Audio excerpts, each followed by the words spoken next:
साईं भक्ति चैनल को सब्सक्राइब करें, लाइक करें और शेयर करें। ओम श्री साईं नाथाय नमः। अध्याय 2। पिछले अध्याय में ग्रंथकार ने अपने मौलिक श्री साईं सचरित्र में उन कारणों पर प्रकाश डाला था जिनके द्वारा ग्रंथ रचना के कार्य को आरंभ करने की प्रेरणा मिली।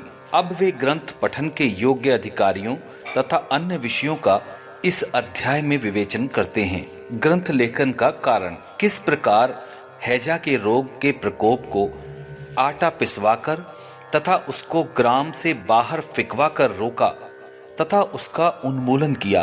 बाबा की इस लीला का प्रथम अध्याय में वर्णन किया जा चुका है। मैंने और भी लीलाएं सुनी हैं जिनसे मेरे हृदय को अति आनंद हुआ और यही आनंद का स्रोत काव्य रूप में प्रकट हुआ। मैंने यह भी सोचा कि इन महान आश्चर्यजनक लीलाओं का वर्णन बाबा के भक्तों के लिए मनोरंजक एवं शिक्षाप्रद सिद्ध होगा तथा उसके पाप समूल नष्ट हो जाएंगे। इसलिए मैंने बाबा की पवित्र जीवन गाथा और उनके मधुर उपदेशों का लेखन आरंभ कर दिया। श्री साईं सचरित्र की जीवनी न तो उलझनपूर्ण है और न ही संकीर्ण है, वरन सत्य और आध्यात्मिक मार्ग का वास्तविक दिग्दर्शन कराती है। कार्य आरंभ करने में असमर्थता और साहस। श्री हेमांग पंत को यह विचार आया कि मैं इस कार्य के लिए उपयुक्त पात्र नहीं हूँ। मैं तो अपने परम मित्र की जीवनी से भी भली भांति परिचित नहीं हूँ और ना ही अपनी प्रकृति से। तब फिर मुझ सरीख मूढ़मती भला एक महान संत पुरुष की जीवनी लिखने का दुस्साहस कैसे कर सकते हैं। अवतारों की प्रकृति के वर्णन में वेद भी अपनी असमर्थता प्रकट करते हैं। किसी संत का चरित्र समझने के लिए स्वयं को पहले संत होना नितांत आवश्यक है। फिर मैं तो उनका गुणगान करने में सर्वथा अयोग्य ही हूँ। संत की जीवनी लिखने में एक महान साहस की आवश्यकता है और कहीं ऐसा न हो कि चार लोगों के समक्ष हास्य का पात्र बनना पड़े। इसीलिए श्री साईं बाबा की कृपा प्राप्त करने के लिए मैं ईश्वर से प्रार्थना करने लगा। महाराष्ट्र के सर्वश्रेष्ठ संत श्री ज्ञानेश्वर महाराज जी का कथन है कि संत चरित्र के रचयिता से परमात्मा अति प्रसन्न होता है। तुलसीदास जी ने भी कहा है कि साधु चरित शुभ सरिस कपासु निरस विशद गुण में फल जासु, जो सही दुख पर छिद्र दुरावा वंदनीय जही जग जस पावा। भक्तों को भी संतों की सेवा करने की इच्छा बनी रहती है। संतों की कार्य पूर्ण करा लेने की प्रणाली भी विचित्र ही है। यथार्थ प्रेरणा तो संत ही किया करते हैं, भक्त तो निमित्त मात्र हैं, या कहिए कि कार्य पूर्ति के लिए एक यंत्र मात्र हैं। उदाहरणार्थ शक संवत 1700 में कवि महीपति को संत चरित्र लिखने की प्रेरणा हुई। ईश्वर ने संतों में अंतः प्रेरणा पैदा की और कार्य पूर्ण हो गया। इसी प्रकार शक संवत 1800 में भी दास गणों की सेवा स्वीकार हुई। महीपति ने 4 काव्य रचे, भक्त विजय, संत विजय, भक्त लीलामृत और संत लीलामृत, और दासगणों ने केवल 2, भक्त लीलामृत और संत कथामृत, जिसमें आधुनिक संतों के चरित्रों का वर्णन है। भक्त लीलामृत के अध्याय 31, 32 और 33 तथा संत कथामृत के 57वें अध्याय में भी श्री साईं बाबा की मधुर जीवनी तथा अमूल्य उपदेशों का वर्णन सुंदर एवं रोचक ढंग से किया गया है। इनका उद्धरण श्री साईं लीला पत्रिका के अंक 11, 12 और 17 में किया गया है। श्री दासगणु महाराज ने भी श्री साईं बाबा पर कई मधुर कविताओं की रचना की है। अब यह प्रश्न उठता है कि जब श्री साईनाथ महाराज के जीवन पर प्रकाश डालने वाला इतना साहित्य उपलब्ध है, फिर और एक ग्रंथ साईं सचरित्र रचने की आवश्यकता ही कहां पैदा होती है। इसका उत्तर केवल यही है कि श्री साईं बाबा की जीवनी सागर के सदृश अगाध, विस्तृत और अथाह है। यदि उसमें गहरे गोते लगाए जाएं, तो ज्ञान एवं भक्ति रूपी अमूल्य रत्नों को सहज ही प्राप्ति की जा सकती है, जिनसे मुमुक्षुओं को बहुत लाभ होगा। श्री साईं बाबा की जीवनी, उनके दृष्टांत एवं उपदेश महान आश्चर्यों से परिपूर्ण हैं। दुख और दुर्भाग्यग्रस्त मानवों को इनसे शांति और सुख प्राप्त होगा तथा लोक व परलोक में श्रेष्ठ की प्राप्ति होगी। यदि श्री साईं बाबा के उपदेशों का जो कि वैदिक शिक्षा के समान ही मनोरंजक और शिक्षाप्रद हैं, ध्यान पूर्वक श्रवण एवं मनन किया जाए तो भक्तों को अपने मनोवांछित फल की प्राप्ति हो जाएगी, अर्थात ब्रह्मा से अभिन्नता, अष्टांग योग की सिद्धि और समाधि, आनंद आदि की प्राप्ति सरलता से हो जाएगी। यह सोचकर ही मैंने चरित्र की कथाओं को संकलित करना आरंभ कर दिया। साथ ही यह विचार भी आया कि मेरे लिए सबसे उत्तम साधना भी केवल यही है। जो भोले भाले प्राणी श्री साईं बाबा के दर्शनों से अपने नेत्र सफल करने के सौभाग्य से वंचित रहे हैं, उन्हें यह चरित्र अति आनंददायक प्रतीत होगा। अतः मैंने भी अपना अहंकार उनके श्री चरणों पर न्यौछावर कर दिया। मैंने सोचा कि अब मेरा पंथ अति सुगम हो गया है और बाबा मुझे इहलोक और परलोक में सुखी बना देंगे। मैं स्वयं बाबा की आज्ञा प्राप्त करने का साहस नहीं कर सकता था। अतः मैंने श्री माधवराव उपनाम श्यामा से, जो कि बाबा के अंतरंग भक्तों में से थे, इस हेतु प्रार्थना की।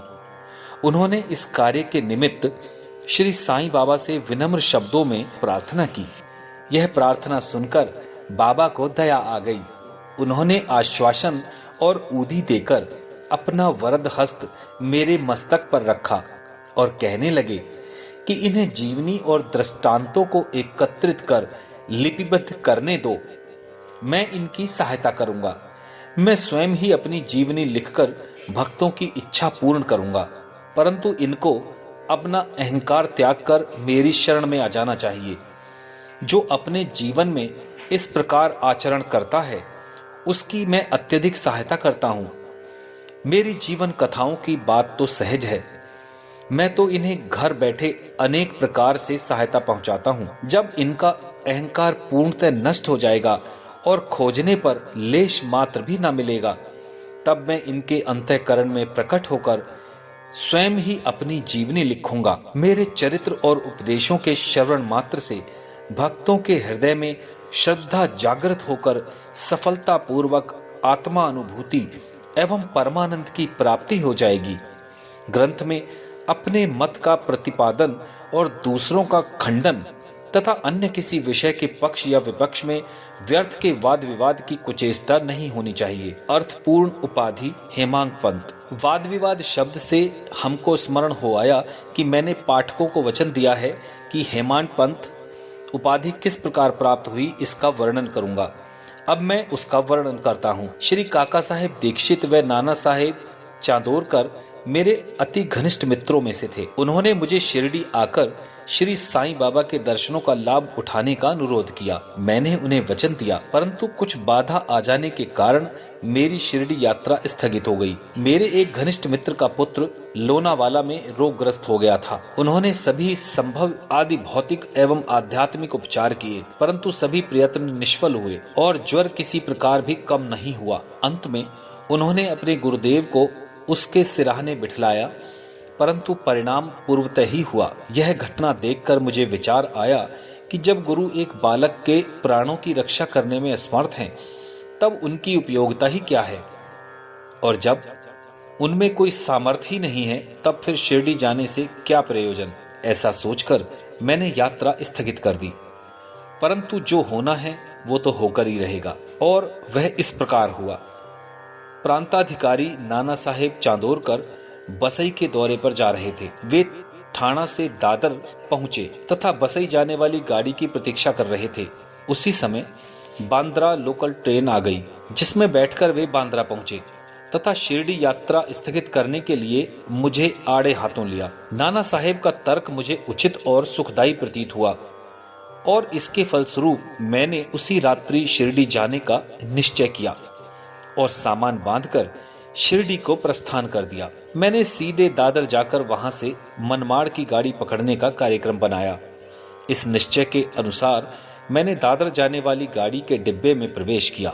गाड़ी छूटने ही वाली थी कि इतने में एक यवन मेरे डिब्बे में आया और मेरा सामान देखकर मुझसे मेरा गंतव्य स्थान पूछने लगा। मैंने अपना कार्यक्रम उसे बतला दिया। उसने मुझसे कहा कि मनमाड़ की गाड़ी दादर पर खड़ी नहीं होती, इसीलिए सीधे बोरीबंदर से होकर जाओ। यदि यह एक साधारण सी घटना घटित न हुई होती तो मैं अपने कार्यक्रम के अनुसार दूसरे दिन शिरडी ना पहुंच सकने के कारण अनेक प्रकार की शंका कुशंकाओं से घिर जाता, परंतु ऐसा घटना न था। भाग्य ने साथ दिया और दूसरे दिन 9-10 बजे के पूर्व ही मैं शिरडी पहुंच गया। यह सन 1910 की बात है, जब प्रवासी भक्तों के ठहरने के लिए साठेवाड़ा ही एकमात्र स्थान था। तांगे से उतरने पर मैं साईं बाबा के दर्शन के लिए बड़ा लालायित था। उसी समय भक्तवर श्री तात्या साहिब नूलकर मस्जिद से लौटे ही थे। उन्होंने बतलाया कि इस समय श्री साईं बाबा मस्जिद के मोड़ पर ही हैं। अभी केवल उनका प्रारंभिक दर्शन ही कर लो और फिर स्नान आदि से निवृत्त होने के पश्चात सुविधा से भेंट करने जाना। यह सुनते ही मैं दौड़कर गया और बाबा की चरण वंदना की। मेरी प्रसन्नता का पारावार न रहा। मुझे क्या मिल गया था मुझे नहीं पता। मेरा शरीर प्रफुल्लित सा हो गया। क्षुब्धा और तृषा की सुधि जाती रही। जिस क्षण से उनके भय विनाशक चरणों का स्पर्श प्राप्त हुआ, मेरे जीवन में एक नूतन आनंद प्रवाह बहने लगा। मैं उनका सदैव के लिए ऋणी हो गया। उनका यह उपकार मैं कभी ना भूल सकूंगा। मैं सदा उनका स्मरण कर उन्हें मानसिक प्रणाम किया करता हूँ। जैसा कि मेरे अनुभव में आया है, श्री साईं के दर्शन में ही यह विशेषता है कि विचार परिवर्तन तथा पिछले कर्मों का प्रभाव शीघ्र मंद पड़ने लगता है और शनै शनै अनासक्ति और सांसारिक भोगों से वैराग्य बढ़ता जाता है। केवल गत जन्मों के अनेक शुभ संस्कार एकत्रित होने पर ही ऐसा दर्शन प्राप्त होता है। मैं आपसे शपथ पूर्वक कहता हूं कि यदि आप श्री साईं बाबा को एक दृष्टि भरकर देख लेंगे तो आपको संपूर्ण विश्व ही दिखने लगेगा। गर्मा गर्म बहस। शिरडी पहुंचने के प्रथम दिन ही बाला साहेब तथा मेरे बीच गुरु की आवश्यकता पर वाद विवाद छिड़ गया। मेरा मत था कि स्वतंत्रता त्याग कर पराधीन क्यों होना पड़े तथा जब कर्म करना ही पड़ता है तब गुरु की आवश्यकता ही कहाँ रही। प्रत्येक को पूर्ण प्रयत्न कर स्वयं को आगे बढ़ाना चाहिए। गुरु शिष्य के लिए करता ही क्या है, वह तो सुख से निद्रा का आनंद लेता है। इस प्रकार मैंने स्वतंत्रता का पक्ष लिया और बाला साहेब ने प्रारब्ध का। उन्होंने कहा कि जो विधि लिखित है वह घटित होकर ही रहेगा। इसमें उच्च कोटि के महापुरुष भी असफल हो गए हैं। कहावत है, मेरे मन कछु और है, विधाता के कछु और। फिर परामर्श युक्त शब्दों में बोले, भाई साहब यह निरी विद्वता छोड़ दो, यह अहंकार तुम्हारी कुछ भी सहायता नहीं कर सकेगा। इस प्रकार दोनों पक्षों के खंडन मंडन में लगभग 1 घंटे का समय व्यतीत हो गया और सदैव की भांति कोई निष्कर्ष ना निकल सका। इसलिए तंग और विवश होकर विवाद स्थगित करना पड़ा। इसका परिणाम यह हुआ कि मेरी मानसिक शांति भंग हो गई तथा मुझे अनुभव हुआ कि जब तक घोर दैहिक बुद्धि और अहंकार ना हो तब तक विवाद संभव नहीं। वस्तुतः यह अहंकार भी विवाद की जड़ है। जब अन्य लोगों के साथ मैं मस्जिद गया तब बाबा ने काका साहेब को संबोधित करके प्रश्न किया कि साठेवाड़ा में क्या चल रहा था, किस विषय में विवाद था। फिर मेरी ओर दृष्टिपात कर बोले कि इन हेमांग पंत ने क्या कहा। यह शब्द सुनकर मुझे अधिक अचंभा हुआ। साठेवाड़ा और मस्जिद में पर्याप्त अंतर था। सर्वज्ञ या अंतर्यामी हुए बिना बाबा को विवाद का कैसे ज्ञान हो सकता है। मैं सोचने लगा कि बाबा हेमांग पंत के नाम से मुझे क्यों संबोधित करते हैं। यह शब्द तो हेमाद्री पंत का अपभ्रंश है। हेमाद्री पंत देवगिरी के यादव राजवंशी महाराज महादेव और रामदेव के विख्यात मंत्री थे। वे उच्च कोटि के विद्वान, उत्तम प्रकृति और चतुर्वर्ग चिंतामणि राज प्रचलित थे। जैसे उत्तम काव्यों के रचयिता थे। उन्होंने ही हिसाब किताब रखने की नवीन प्रणाली का आविष्कार किया था और बही खाते की पद्धति को जन्म दिया था। और कहां मैं इसके विपरीत एक अज्ञानी, मूर्ख और मंदी बुद्धि हूं। अतः मेरी समझ में नहीं आ सका कि मुझे इस विशेष उपाधि से विभूषित करने का क्या तात्पर्य है। गहन विचार करने पर मैं इस निष्कर्ष पर पहुंचा कि कहीं मेरे अहंकार को चूर्ण करने के लिए ही तो बाबा ने इस अस्त्र का प्रयोग नहीं किया है, ताकि मैं भविष्य में सदैव के लिए निराभिमानी एवं विनम्र हो जाऊं। अथवा कहीं यह मेरे वाक चातुर्य के उपलक्ष्य में मेरी प्रशंसा तो नहीं है। भविष्य पर दृष्टिपात करने से प्रतीत होता है कि बाबा के द्वारा हेमांत पंत की उपाधि से विभूषित करना कितना अर्थपूर्ण और भविष्य गोचर था। सर्वविदित है कि कालांतर में दाभोलकर ने श्री साईं बाबा संस्थान का प्रबंध कितने सुचारू एवं विद्वतापूर्ण ढंग से किया, हिसाब किताब आदि कितने उत्तम प्रकार से रखे तथा साथ ही महाकाव्य साईं सचरित्र की रचना भी की।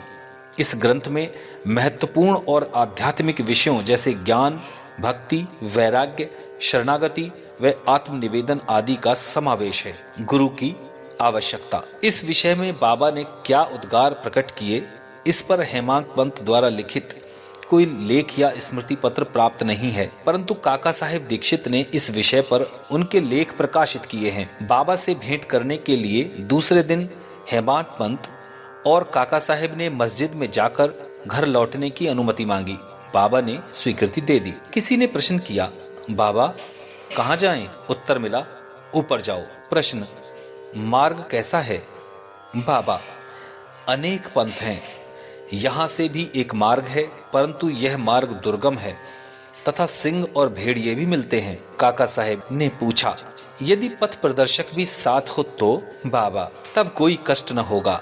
पथ प्रदर्शक तुम्हारी सिंह, भेड़िए और खंदकों से रक्षा कर तुम्हें सीधे निर्दिष्ट स्थान पर पहुंचा देगा, परंतु उसके अभाव में जंगल में मार्ग भूलने या गड्ढे में गिर जाने का संभावना है। दाभोलकर भी उपयुक्त प्रसंग के अवसर पर वहां उपस्थित थे। उन्होंने सोचा कि कुछ बाबा कह रहे हैं, वह गुरु की आवश्यकता क्यों है? इसी प्रश्न का उत्तर है साईं लीला भाग 1 संख्या 5 व पृष्ठ 47 के अनुसार।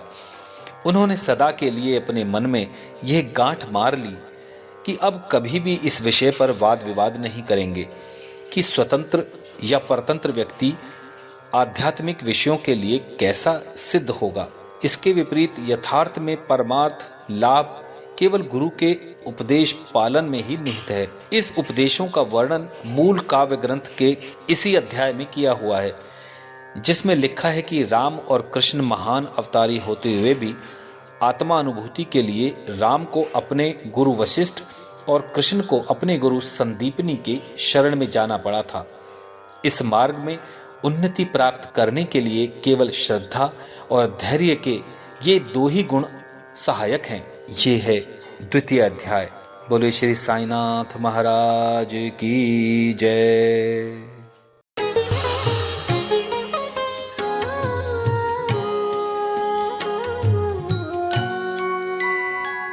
साईं भक्ति चैनल को सब्सक्राइब करें, लाइक करें और शेयर करें।